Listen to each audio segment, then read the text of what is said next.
Assalamualaikum warahmatullahi wabarakatuh. Bismillahirrahmanirrahim.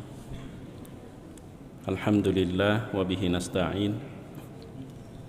Wassalatu wassalamu ala Rasulillah sayyidil mursalin wa ala alihi wa ashabihi ajma'in, amma ba'd. Yang Allah muliakan kaum muslimin dan muslimat, jamaah Masjid Hajjah Nuriyah, mata'anallah wa iyyakum bisihhati wal afiyah. Pertama-tama mari kita sama-sama mengucapkan alhamdulillah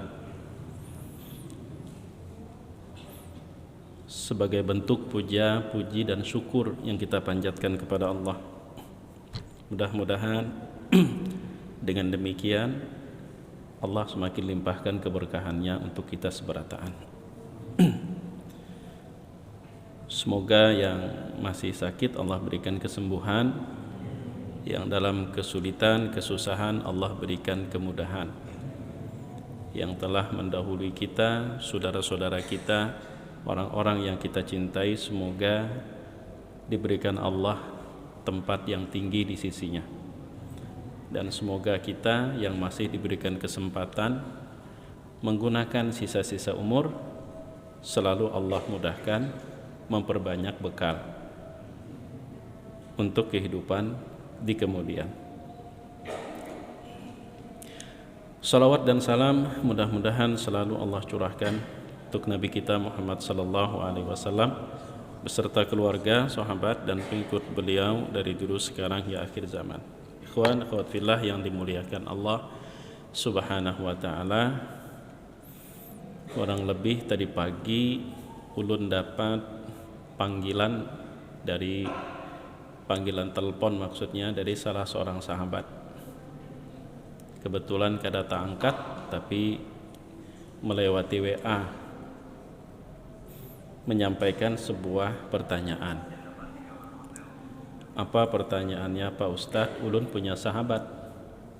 Sahabat itu non muslim, tepatnya dia seorang Kristiani. Betakun apa gerang Al-Quran itu? Sebentar ulun termenung. Non muslim bertanya kepada seorang muslim tentang apa itu Al-Quran. Sudah seharusnya tentu malu kalau kada kau menjawab. Non muslim saja pengen tahu apa itu Al-Quran. Sementara kadang-kadang kita kurang peduli. Al-Quran itu apa? Maka sejak saat itu ulun coba untuk mengumpulkan beberapa ayat Al-Quran yang berbicara tentang Al-Quran. Tapi yang menariknya dari pertanyaan itu, kira-kira ulun harus menjawab apa Pak Ustadz? Sekira jawabannya singkat, karena yang bertanya adalah non-muslim. Pada saat itu ulun hanya terfikir ayat kedua surah Al-Baqarah.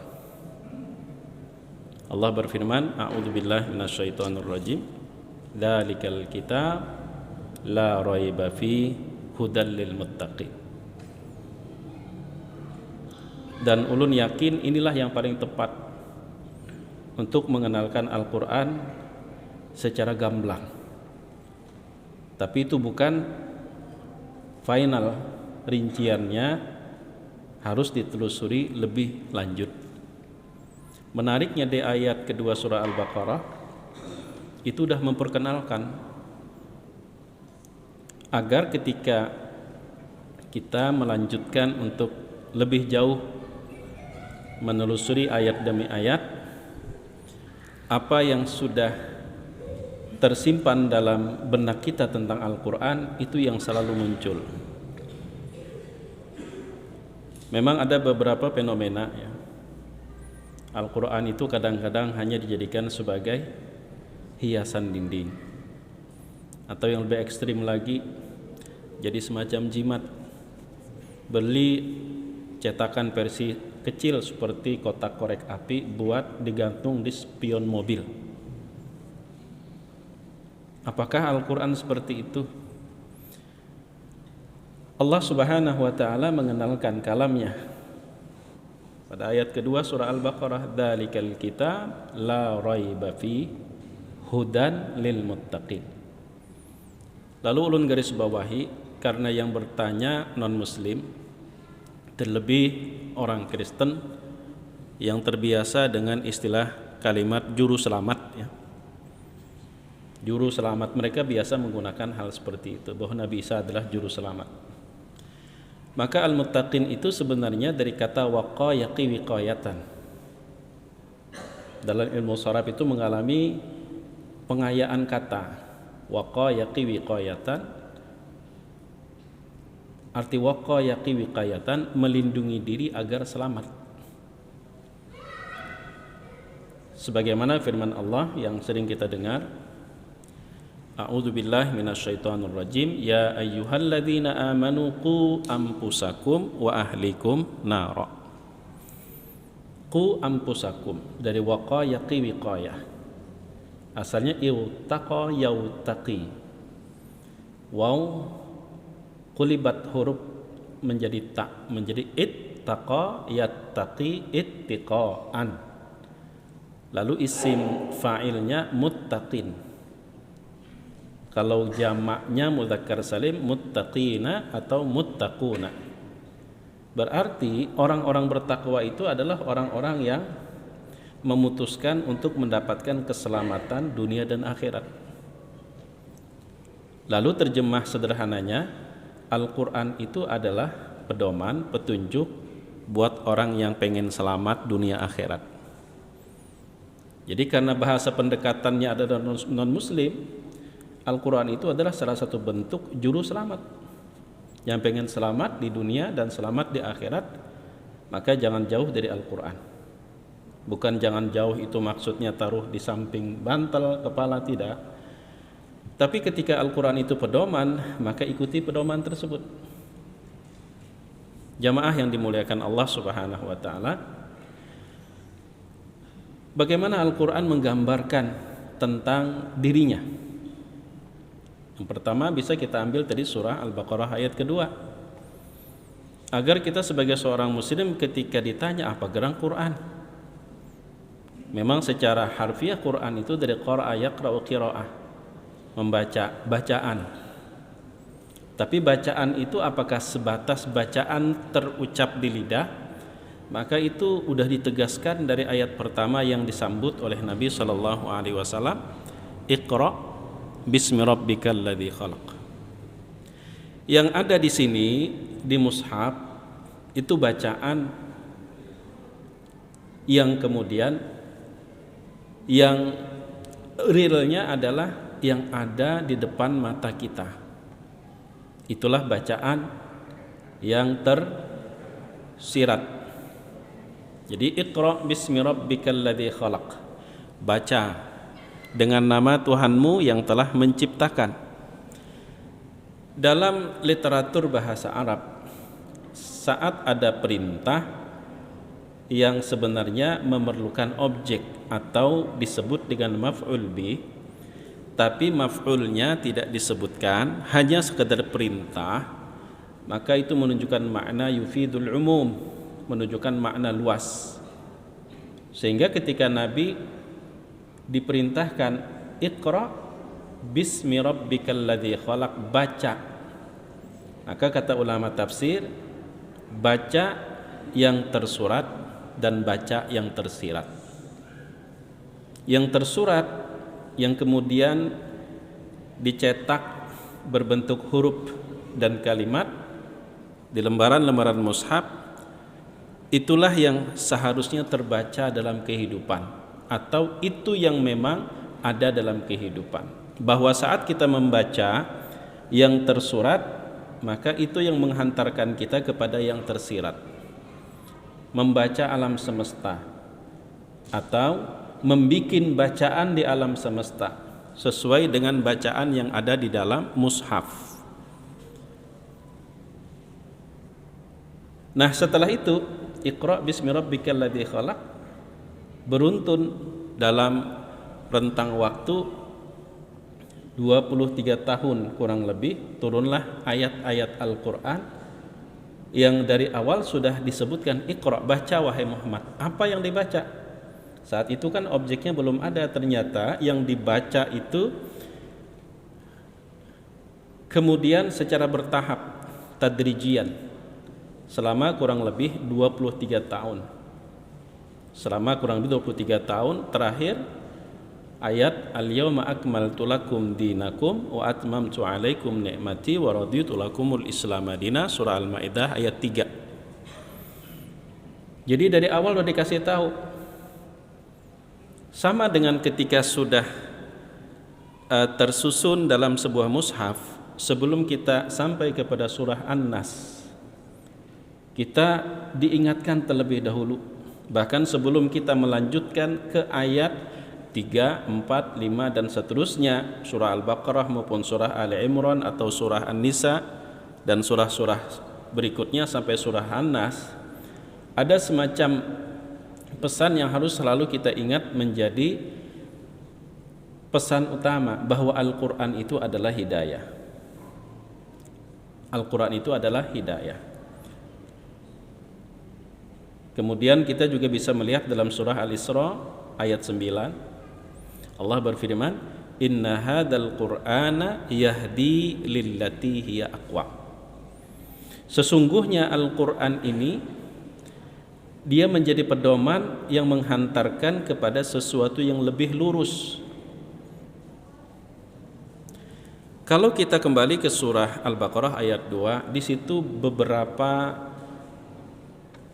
nasihat terutama bagi pegiat dakwah. Pegiat dakwah. Allah mengenalkan Al-Quran itu menyebutkan nama yang sudah familiar untuk umat sebelum datangnya Nabi Muhammad SAW, yaitu Alkitab, the Bible, Alkitab.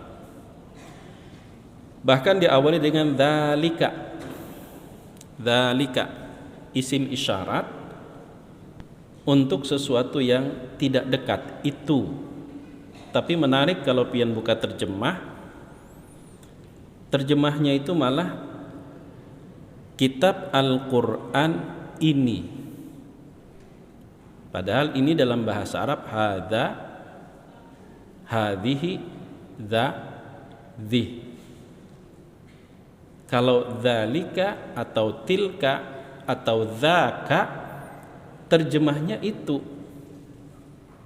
Ada apa kok terjemahnya ini? Apa ini merupakan sebuah tahrif? Apa itu tahrif? Tahrif itu kalimat yang maknanya disesatkan. Kalimat yang maknanya disesatkan itu tahrif.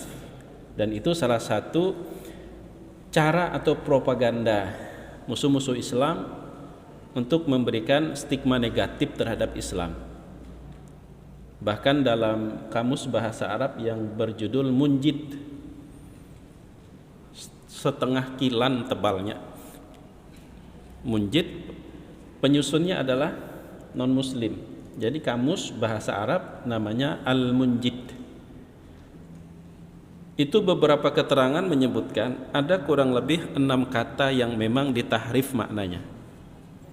6 kata ditahrif maknanya, diplesetkan kepada makna yang sebenarnya bukan itu maknanya. Dalam kamus bahasa Arab ada kurang lebih 6 kata. Nah, bagaimana dengan terjemah Departemen Agama? Kalau kita terjemah apa adanya, dzalika itu Alkitab, la raiba, tidak ada keraguan sama sekali. Jadi tidak hanya sekedar tidak ada keraguan, tapi tidak ada keraguan sama sekali. Fihi, di dalam Alkitab tersebut, dan dia adalah huda, bukan jimat, bukan hiasan dinding, tapi dia adalah huda lil muttaqin, bagi orang yang pengen selamat, maka tidak ada pilihan selain Alkitab. Kita mulai dari dzalika. Sebenarnya apa dasar terjemah setelah alih bahasa menggunakan kata ini. Coba pian perhatikan, buka semua terjemah Indonesia, termasuk yang ada di depan ulun. Alif Lam Mim nomor 1, kedua kitab dalam kurung Al-Quran ini tidak ada keraguan padanya. Tidak ada keraguan padanya. Nah, sebenarnya ini mengacu kepada umumnya tafsir-tafsir klasik, baik Ibnu Katsir, Jalalain, Tobari maupun tafsir-tafsir yang lain. Memang ketika mereka menjelaskan dzalikal kitab, dzalika ai hada Al-Quran. Jadi terjemah versi Departemen Agama hanya mengikuti hitam putih tafsir-tafsir para mufassir salafus saleh, baik Jalaluddin Abdul Rahman As-Suyuti maupun juga Imam At-Tabari atau tafsir Ar-Razi, demikian juga Abul Fada Ibnu Katsir maupun tafsir-tafsir yang lain. Rata-rata ketika kalimat dalika ditafsirkan ai hadza. Tapi kenapa Allah memilih kata itu? Kenapa tidak dari awal hadzal kitabul la raiba fih, Al-Qur'an ini tidak ada keraguan di dalamnya? Sebenarnya gini pesannya.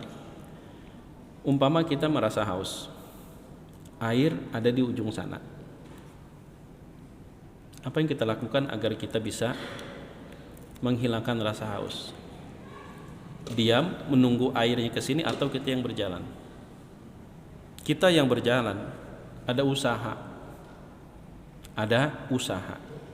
Maka seakan Allah Subhanahu wa taala dengan kata dzalika, betul yang dimaksud Al-Qur'an yang dekat denganmu itu kalau enggak ada usaha untuk dipelajari, dia tidak ada beda dengan buku-buku yang lain.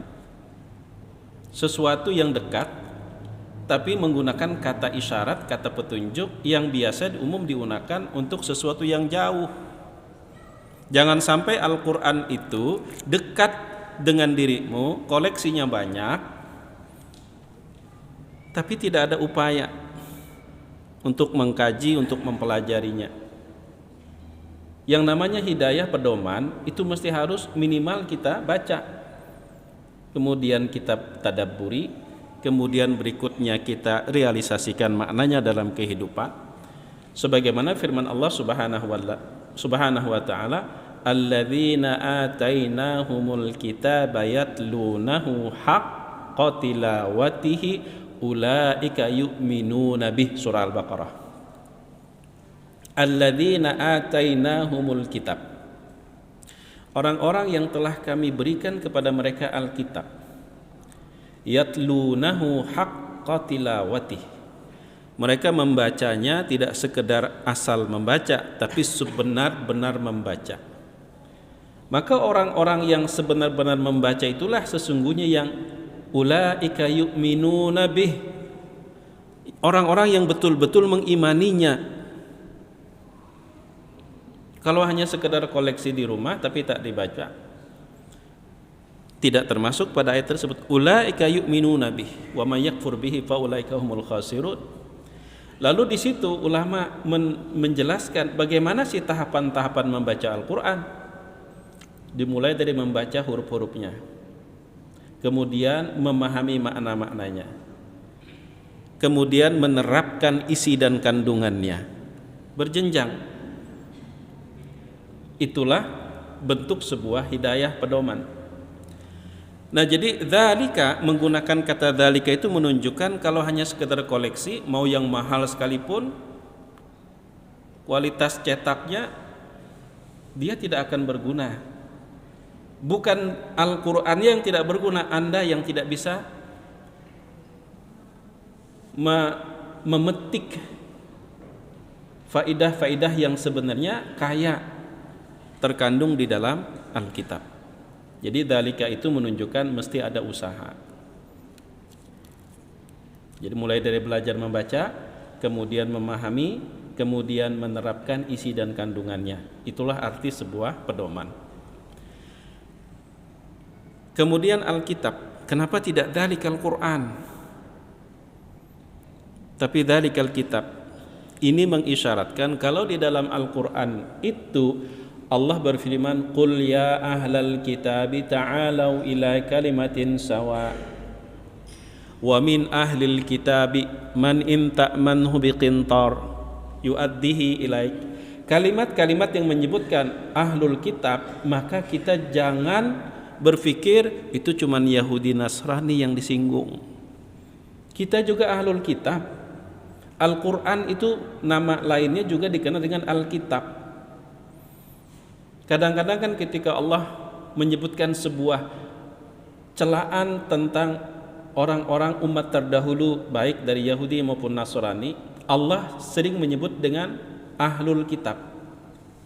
Tapi dengan Al-Quran disebutkan pada ayat kedua dengan nama Alkitab, berarti kita Muslim juga ahlul kitab. Maka jangan sampai kemudian teguran-teguran yang ditujukan kepada ahlul kitab di dalam Al-Quran itu jangan sampai hanya ditujukan kepada ahlul kitab seperti Yahudi Nasrani. Jangan-jangan kita lah yang dimaksud secara utama dari ya ahlal kitab, wahai ahlul kitab. Dan diantaranya lagi, ini merupakan nasihat metode dakwah. Metode dakwah, pendekatan. Sekiranya umpama dari awal sudah disebutin dalikal Qur'anu la raiba fih, maka umat-umat terdahulu yang mereka itu mengenal kitab sucinya, the Bible, dengan sebutan Alkitab, dari awal sudah dihadapkan dengan perbedaan. Maka kalau udah berbeda, daya tarik itu kurang. Yang ada seperti jaga jarak. Tapi Al-Quran diperkenalkan sebagai Alkitab agar ada daya tarik buat mereka-mereka yang punya Alkitab sebelumnya. Contoh yang sederhana, pian bepergian keluar daerah, umpama baik di pesawat, kapal laut maupun kereta api. Bepergian seorang diri, tentu jenuh sepanjang jalan kalau beranai. Setidaknya kan coba basa-basi dengan orang di samping. Pian orang mana? Aku orang Kalimantan Selatan. Oh, aku orang Kalimantan Selatan juga. Pasti akan nanya, Kalimantan Selatannya di mana? Kalimantan Selatan di Banjarbaru. Oh, Parak mana sekalinya? Banjarbaru di mana? Sekalinya setiap malam Arba sebenarnya terkumpul di masjid, cuman kada betahuan. Coba kalau umpama kita orang Kalimantan Selatan, kemudian kita nggak pernah ke Aceh dan tidak tahu tentang Aceh, ternyata kita tanya, sampian dari mana? Saya dari Aceh.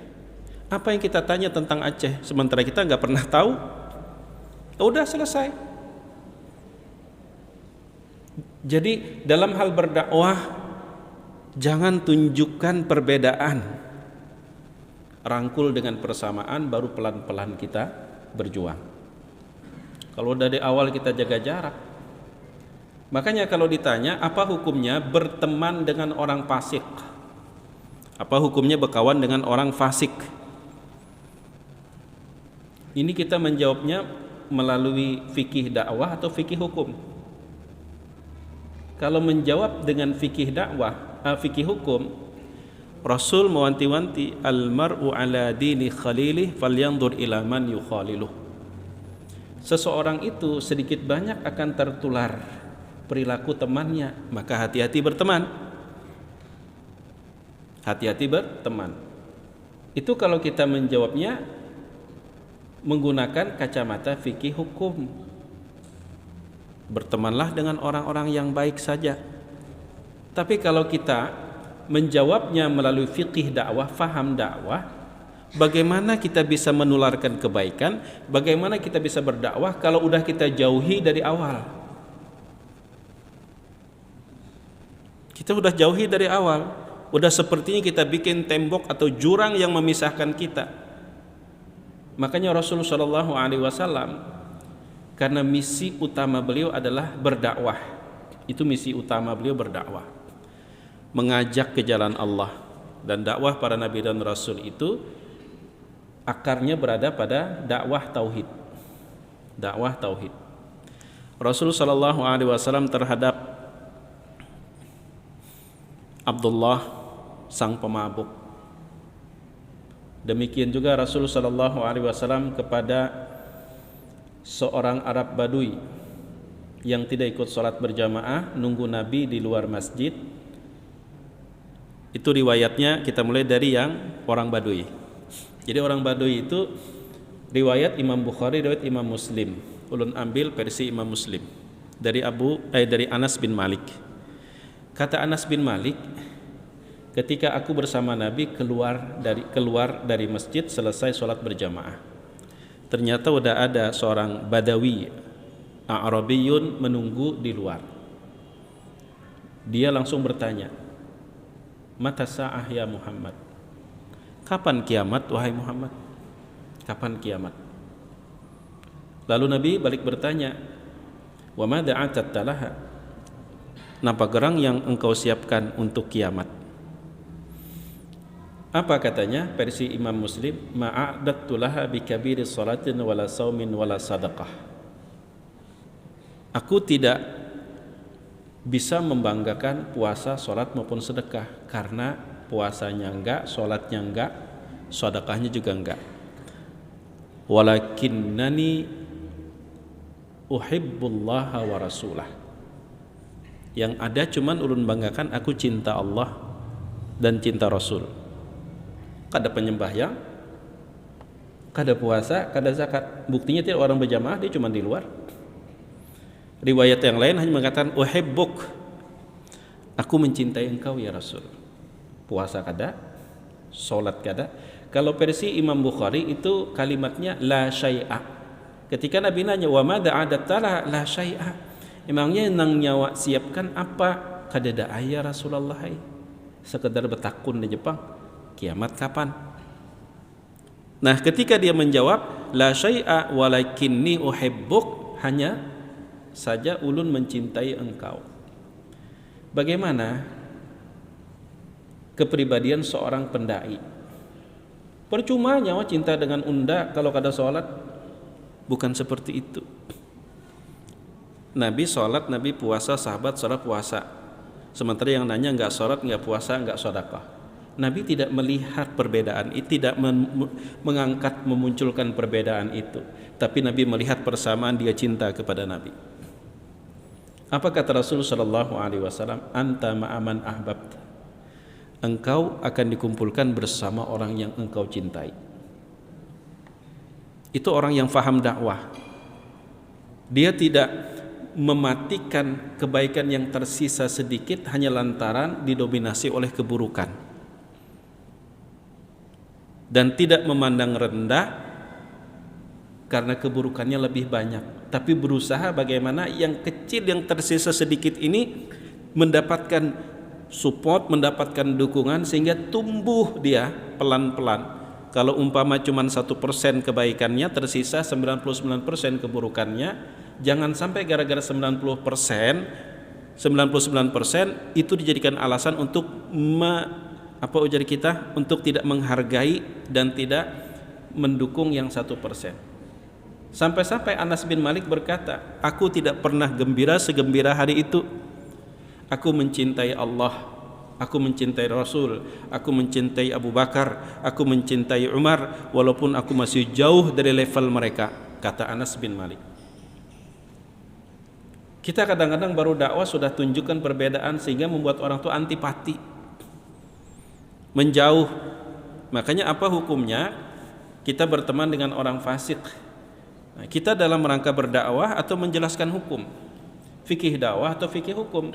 Kalau fikih dakwah mesti ditemani orang-orang seperti itu, dekati untuk kita ajak. Seorang pemuda bertanya kepada syekh. Pemuda itu rajin sholat. Dia bertanya, ya syekh, ma hukmu tarikis shalah? Kayak kajian seperti ini nih. Ada seorang pemuda dengan semangat hijrahnya, dia rajin sholat dan itu tidak diragukan. Bertanya, Ya Syekh, ma hukmu tarikis shalah? Syekh, apa hukum orang yang meninggalkan sholat? Ini mau dijawab fikih dakwah apa fikih hukum? Kalau dijawab dengan fikih hukum, maka hadis-hadis yang keras, man tarakas salata muta'ammidan faqad kafara jihara, siapa yang meninggalkan salat terang-terangan sengaja, dia sudah kufur terang-terangan.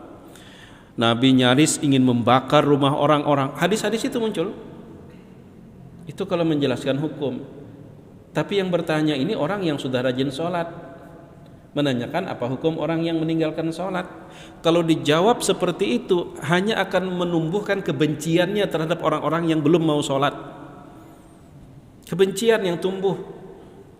Nah, seorang syekh ini dia bijak. Apa katanya? Hukmu tarikis salah, ya waladi, hukum orang yang meninggalkan salat itu, hai anakku, anta khudha biyadi, engkau dekati dia, engkau rangkul tangannya, engkau bujuk dia, kau tuntun dia, ajak dia salat bersamamu. Kun da'iyan wala takun hakima. Jadi orang yang mengajak kebaikan, jangan suka menghakimi orang lain hanya kebetulan kamu di mata kamu lebih baik dari orang lain. Kun da'iyan wala takun hakima. Kita kadang-kadang hanya diberikan Allah kesalehan dalam beberapa hal, sepertinya dengan kesalehan itu kita sudah sepertinya punya hak untuk menghakimi orang lain yang kebetulan Allah belum berikan kebaikan itu kepada mereka. Jiwa dakwah kita. Maka dengan dzalikal kitab, itulah Alkitab, itu menunjukkan bahwa dalam berdakwah, rangkul, dekati, tunjukkan kesamaan agar orang terpikat terlebih dahulu. Ketika orang sudah punya ketertarikan dengan kita ngomong apapun enak. Begitulah yang dititipkan pesan kepada Mu'adz bin Jabal ketika diutus Nabi berdakwah ke Yaman didampingi oleh Abu Musa al-Ash'ari. Karena Ash'ariyah itu adalah satu kabilah di Yaman. Jadi Abu Musa itu pendatang ke Madinah, menjadi sahabat Nabi, aslinya orang Yaman. Saat Nabi mengutus Mu'adz bin Jabal, ini kan nggak tahu medan, maka ditugaskanlah menemaninya Abu Musa al-Ash'ari. Apa pesan Rasulullah Shallallahu Alaihi Wasallam? Idza kunta fihim, wahai Mu'adz, idza kunta fihim, kalau engkau sudah disambut oleh mereka dengan baik, pendekatan dulu, maka fa'akhbirhum fad'uhum ila syahadati an la ilaha illallah wa anna muhammadar rasulullah. Fad'uhum. Jadi awal mula kita berdakwah, dekati dulu. Fad'uhum, lalu ajak mereka bersyahadat. Fad'uhum ila syahadati an la ilaha illallah wa anna muhammadar rasulullah. Fa inhum ata'uka lidzalik. Kalau mereka sudah menerima, baru kasih tahu Allah mewajibkan salat 5 waktu dalam sehari semalam kepada mereka. Fa inhum ata'uka, kalau mereka pun juga sudah mau menerima, kasih tahu Allah mewajibkan puasa di bulan Ramadan. Fa inhum ata'uka lidzalik, kalau mereka juga ternyata sudah menerima dan menyambutnya, maka fa akhbirhum bi anna Allah farada alaihimuz zakata tu'khadhu min aghniyaihim wa turaddu ila fuqaraihim. Beritahu Allah mewajibkan zakat, diambil dari orang kaya di antara mereka, kemudian dikembalikan kepada orang miskin juga di antara mereka. Semacam subsidi silang. Tapi pesan Nabi pertama itu tidak langsung haram, halal, neraka, ini tidak. Tapi pendekatan faida kunta fihim. Kalau engkau sudah disambut di tengah-tengah mereka. Ini baru datang sudah latui-latui ucapan ceramah. Kasihan panitia masjid, diserbu masyarakat sekitar nang ceramah, buliknya kada tahu lain orang situ. Di wadah ulun dialalak beberapa kali. Penceramah diundang dari luar, mikrofon keluar. Penceramah habis dia ceramah, dia pulang. Nang menyandang itu adalah takmir. Datang beberapa tokoh, kebetulan memang ormasnya beda. Kada kasihanlah nonton takmir. Pelan-pelan, tunjukkan persamaan dulu. Dan itulah yang menjadi masalah kita dulu, sekarang udah tidak. Antara Muhammadiyah dengan NU itu sebenarnya banyak samanya. Tapi sering yang diangkat tuh yang bedanya. Kadang-kadang seperti itu dulu, sekarang enggak, insya Allah. Sehingga dulu itu Muhammadiyah NU tuh kayak beda agama aja lagi dulu, apalagi di Madura ya.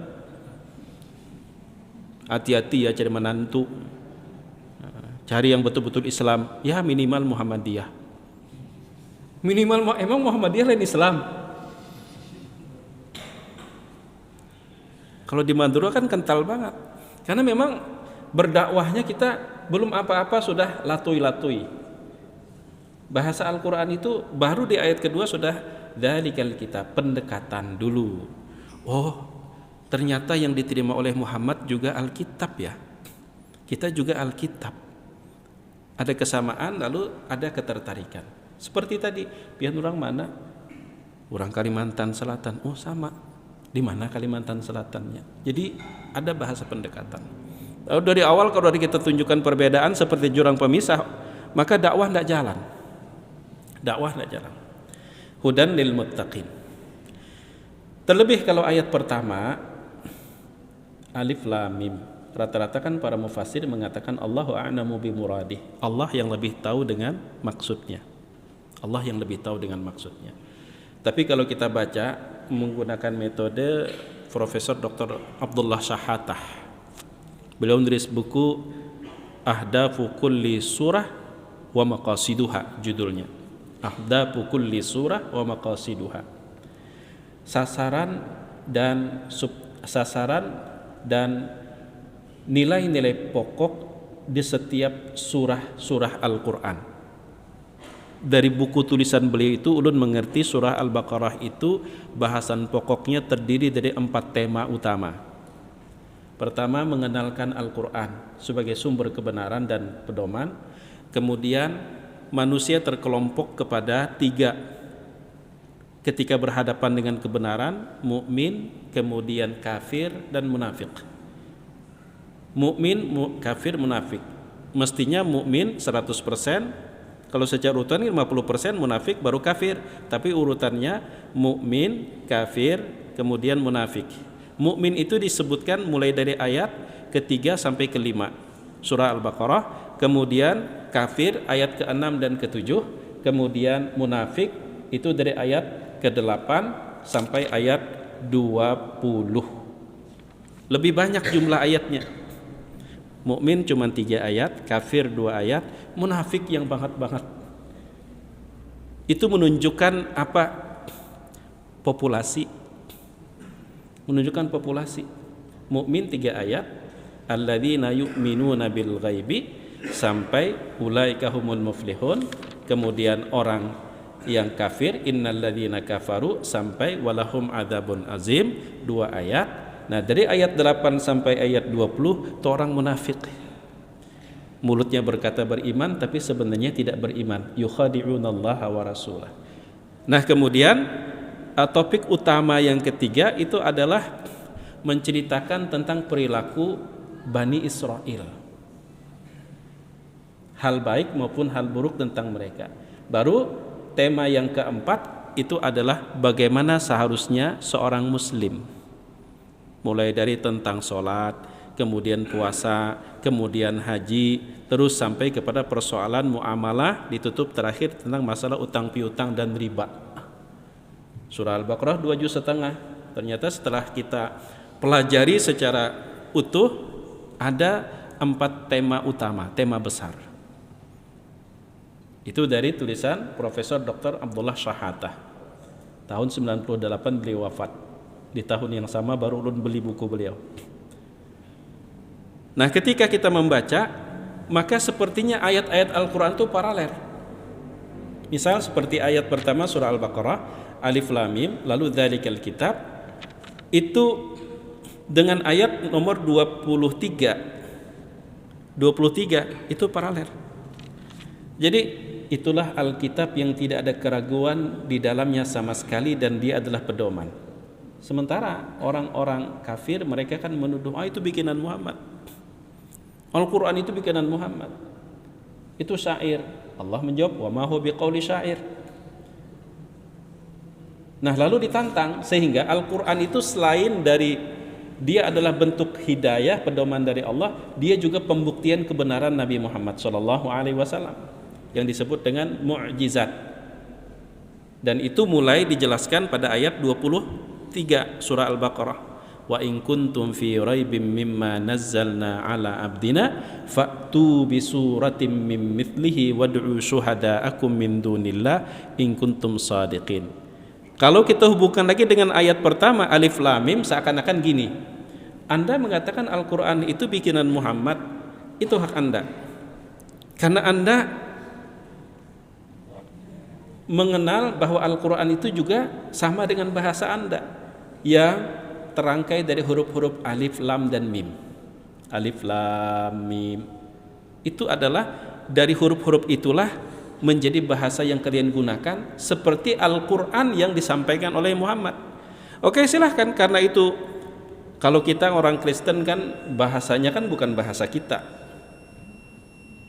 Ada bahasa Ibrani ya, ada bahasa Suryani. Nah, sementara Al-Quran itu turun di tengah-tengah orang Arab dengan berbahasa Arab, jadi mereka menuduh bahwa itu adalah bikinan Muhammad. Kalau orientalis mengatakan itu plagiat dari kitab-kitab sebelumnya atau budaya-budaya sebelumnya. Allah tantang, oke, memang Al-Quran itu bahasa Arab, terdiri dari huruf-huruf seperti alif, lam, dan mim. Sekarang kalau kalian bisa membuktikan, bikin fa'tu bisuratim mim mithlih. Kalau memang betul tuduhan kalian itu, semestinya kalian bisa bikin di tengah-tengah masyarakat yang memang nilai sastra yang mereka miliki berada pada puncaknya. Orang-orang jahiliyah itu setahun sekali di Suqul Ukas, di Pasar Al-Ukas, semua para pujangga yang datang dari seluruh penjuru nyatu di situ. Mereka bertanding soal sastra. Tapi ketika Al-Quran turun, semua padam. Maka fa'tu bi suratim min mithlihi wad'u syuhada'akum min dunillahi in kuntum shadiqin fa illam taf'alu wa lan taf'alu fattaqun nar allati waquduha an-nas wal hijarah uiddat lil kafirin. Kafirin yang mana? Yang disebutin pada ayat ke-6 dan ke-7. Ke-6 dan ke-7. Nah, sekarang susunannya tuh aneh kan? Gini, mestinya mukmin tuh 100%, kalau urutan mundur mestinya yang 50% munafik, baru kafir 0% sama sekali. Tapi kan dari yang 100% kemudian langsung ke 0%, baru yang setengah-setengah. Ada apa? Bahwa ternyata orang munafik ini orang yang gak punya pendirian. Muzabzabina baina dzalik. Bila nguntungin di situ dia berpihak, kalau nggak nguntungin dia nggak mau berpihak. Mudah-mudahan kita nggak punya perilaku seperti itu. Itu orang munafik. Jadi yang dihadapi oleh orang beriman itu sebenarnya sedikit. Di Indonesia kan yang sedikit itu berkuasa. Di Indonesia yang sedikit itu yang mengendalikan. Mukmin 3 ayat, kafir 2 ayat. Sedangkan munafik dari ayat ke-8 sampai 20. Yang menjadi masalah munafik memihak ke kafir. Nah, ini jadi masalah. Banyak jadinya orang-orang yang munafik. Wa minan nasi man yaqulu amanna billah wa bil yaumil akhir wa ma hum bimu'minin yukhadi'una Allah walladzina amanu wa ma yakhda'una illa anfusahum wa ma yash'urun. Ini yang menyebabkan yang 2 ayat itu terkesan menjadi banyak karena ditambah dengan orang-orang munafik. Lihat di Indonesia. Sebenarnya kalau kita mendata sedikit aja sebenarnya, tapi nang sedikit itu didukung oleh nang setengah-setengah tadi. Baik kebijakannya. Ya mudah-mudahan ini mudah-mudahan aja Allah berkehendak kebijakan 1 Maret ini digagalkan. Masalah keanggotaan BPJS ya. Keanggotaan BPJS menjadi syarat jual beli tanah, syarat bikin SIM, STNK.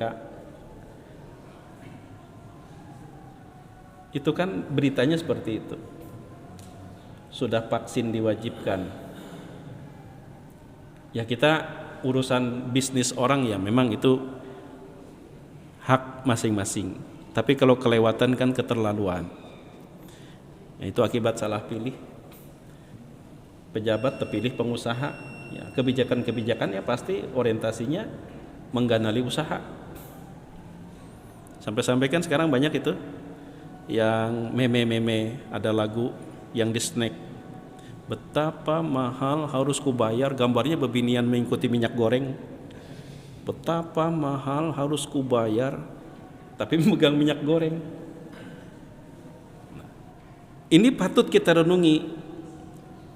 Orang beriman yang sejati disebutkan pada 3 ayat, dilanjutkan kafir yang sejati 2 ayat, baru orang-orang munafik itu lebih dari jumlah yang 3 ayat, lebih dari jumlah yang 5 ayat. 8 sampai 20 itu berapa? 12 ya. 12 ayat melebihi jumlah mukmin ditambahkan dengan kafir 5. Jadi sebenarnya musuh itu sedikit,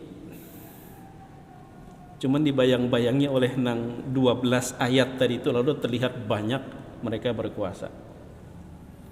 Nah, jamaah yang dimuliakan Allah Subhanahu wa ta'ala, jadi termasuk kayak surah Yasin, nang wa ma'allamnahu syi'ra wa ma yanbaghi, itu ayat 70 ya atau 69. Itu sebenarnya mari separalel dengan awal surah Yasin, wal Qur'anil Hakim.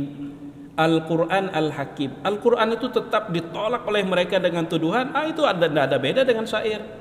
Allah yang menjawab, wa ma'allamnahu syi'ra wa ma yanbaghi la in huwa illa dzikr wa Qur'anum mubin. Itu hubungannya dengan Yasin wal Qur'anil Hakim. Innaka laminal mursalin ala siratin mustaqim. Nah, jadi kaitannya ke sana jauh banget kan, dari ayat kedua, ketiga, keempat. Masih berhubungan sekali dengan wa ma'allamnahu syi'ra wa ma yanbaghi lah in huwa illa dzikr wa Qur'anum mubin. Itulah semestinya kita harus membaca surah Al-Qur'an itu tidak hanya sepotong-sepotong, sehingga kita memahami ayat di depan, ayat di awal itu sebenarnya juga erat kaitannya dengan ayat yang terakhir. Makanya Ali bin Abi Thalib ketika ditanya tentang keutamaan-keutamaan membaca surah tertentu, apa respon Ali bin Abi Thalib? Demi Allah, aku tidak membedakan satu surah dengan surah yang lain, satu ayat dengan ayat yang lain. Aku meyakini semua itu adalah kalam Allah yang tidak boleh kita beda-bedakan. Kalam Allah yang saling berhubungan. Sehingga dengan cara itulah kita menjaga keotentikan Al-Quran dari upaya-upaya membenturkan satu ayat dengan ayat yang lain. Jadi tidak hanya umat Islam aja diadu domba, ayat pun kadang-kadang dicobanya diadu dombanya supaya umat ini kebingungan. Ayat Al-Quran dengan ayat Al-Quran, terutama orang-orang yang memang mereka berusaha untuk mencari celah, membangun stigma.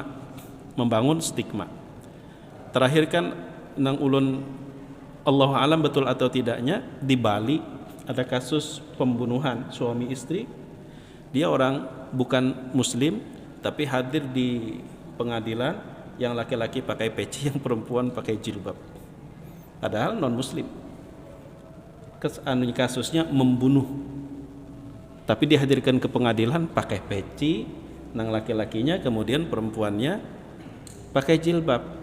Ini membangun stigma buruk terhadap Islam. Dan rata-rata nak itu pian pembunuh kapian nang muslim kada penyembahyang, bila udah ke pengadilan buku biaya haji ya pulang. Biaya haji pulang. Itu sebenarnya harus kita sadari, itu membangun stigma negatif terhadap Islam, dan itu tantangan buat kita mendakwahkan Islam.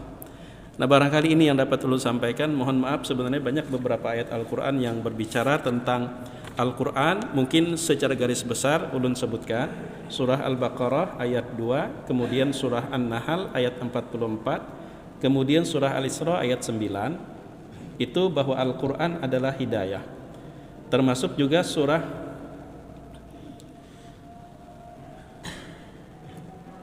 wa man a'rada an dzikri fa inna lahu ma'isyatan dhanka wa lupa lu nama surahnya itu, biar kita lewat itu. Kemudian Al-Quran itu mukjizat, itu surah Al-Baqarah ayat 23, kemudian surah Fussilat ayat 41 sampai 42. Kemudian bahwa Al-Quran itu adalah wahyu Allah dan pemersatu umat, itu wahyu Allah dan membawa pesan tauhid. Itu setiap ayat yang berbicara tentang kejadian langit dan bumi, penciptaan alam semesta, itu adalah ayat-ayat yang membawa kita kepada dakwah tauhid. Kemudian Al-Quran itu adalah rahmat Allah, kasih sayang Allah. Al-Quran juga syifa'un lima fis sudur, hudan wa rahmah.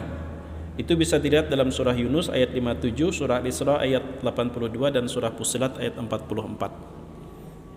Nah, barangkali ini yang dapat ulun sampaikan. Memang seperti yang disebutkan oleh Imam Jalaluddin Abdurrahman As-Suyuti di dalam bukunya Al-Itqan fi Ulumil Quran, Al-Quran itu kalau boleh kita umpamakan, dia ketika digali seperti laut yang tak pernah memiliki dasar, seperti gunung yang tidak akan pernah kita temukan puncaknya. Itulah kalam Allah.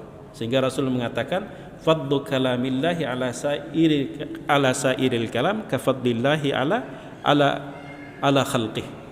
Kalau mau membanding-bandingkan Al-Quran sebagai kalam Allah dengan kalam-kalamnya manusia makhluk, sama membandingkan Allah dengan makhluk, maksudnya enggak bisa. Tapi anehnya kadang-kadang kita lebih tertarik dengan perkataan manusia ketimbang firman Allah. Itu anehnya. Ada kata-kata bijak langsung kita catat, jadi status. Ada kalam yang jauh lebih bijak yang kita sering tidak peduli. Nabi mengingatkan, fa inna asdaqal hadis kitabullah.